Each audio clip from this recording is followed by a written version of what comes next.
Ini mulai proses pembekaman. Kita memasang bekam nggak sekaligus satu badan, satu persatu kita bekam. Tidak dibenarkan kita menggunakan bekam sekaligus. Terus ada poin-poin dalam pembekaman ini saya nggak kasih tahu kenapa. Itu tuntutan skill kita. Itu skill saya nggak mungkin mengatakan di video ini. Ya mungkin nanti kalau siapa yang mau tahu kesini ya silakan di Syifa Ahmad, pengobatan Syifa Ahmad, lanteh oleh kering. Dan di sini dilengkapi juga sauna Syifa Ahmad.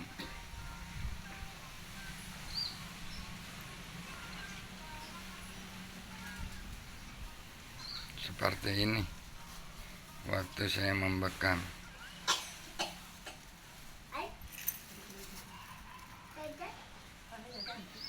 Ini susah juga nih kita buat video nih sendiri nih. Kagak ada yang pegang, kita sendiri.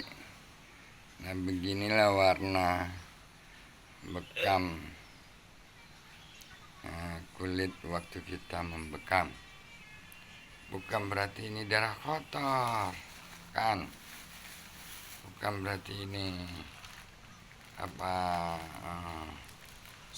darah yang mengumpal itu udah racun. Jadi sekali lagi, setiap saya membekam memberikan sebuah tips dan motivasi manfaat dari bekam.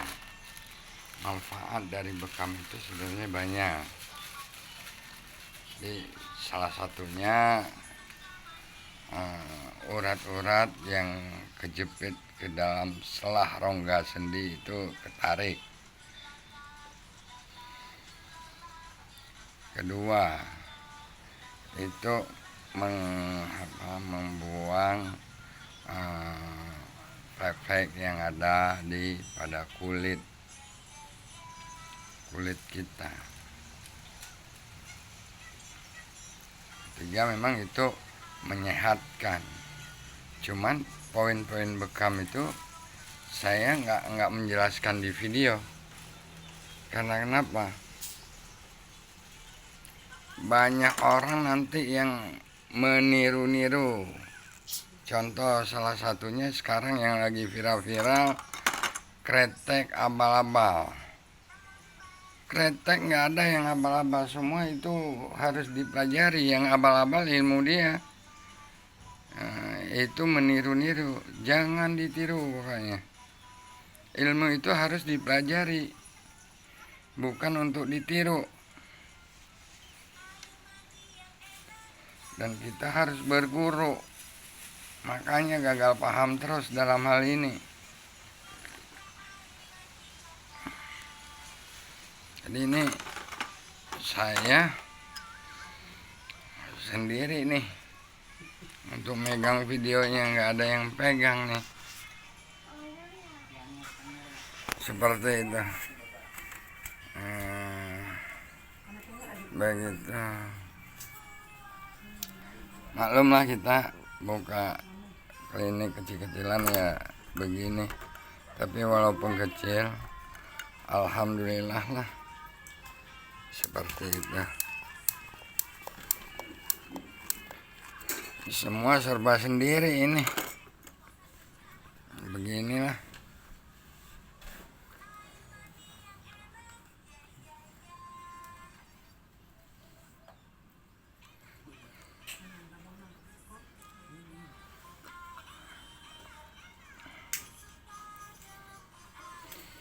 Saudara saya yang membuka pengobatan atau apapun bentuknya, tolong jangan ikut-ikutan.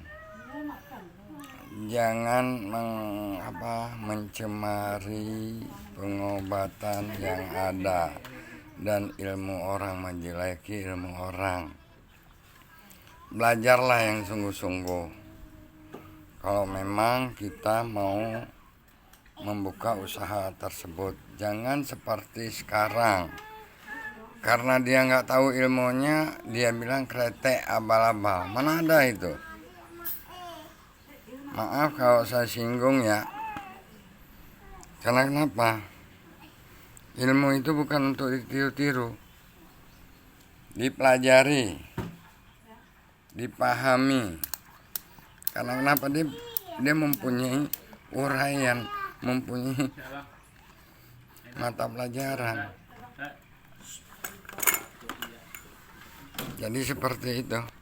Nah, di tempat kita enak, bekamnya bisa di luar, proses penyinaran memang di dalam, pemanasan memang di dalam tempatnya, pengobatan, refleksi, akupressure itu di dalam, akupuntur di dalam, rolling akupuntur ada ruangan tersendiri, sauna juga punya kita.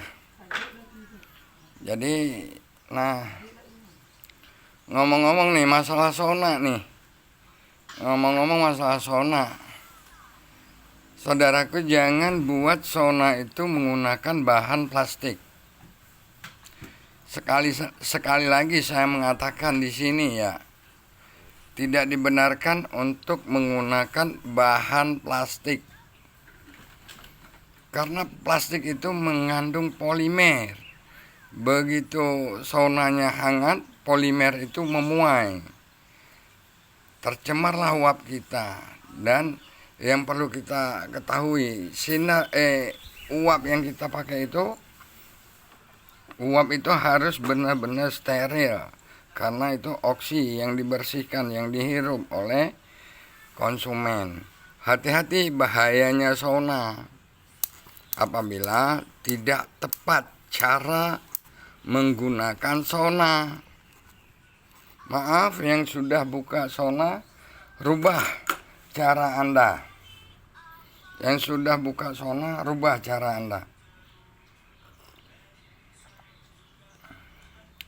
Bukan di sini saya mengajari Anda, tapi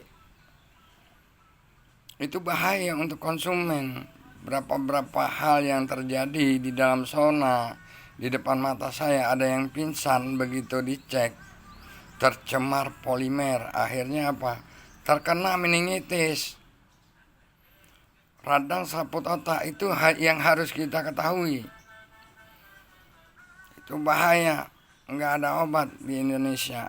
Jadi cukup sekian, terima kasih ya. Assalamualaikum warahmatullahi wabarakatuh.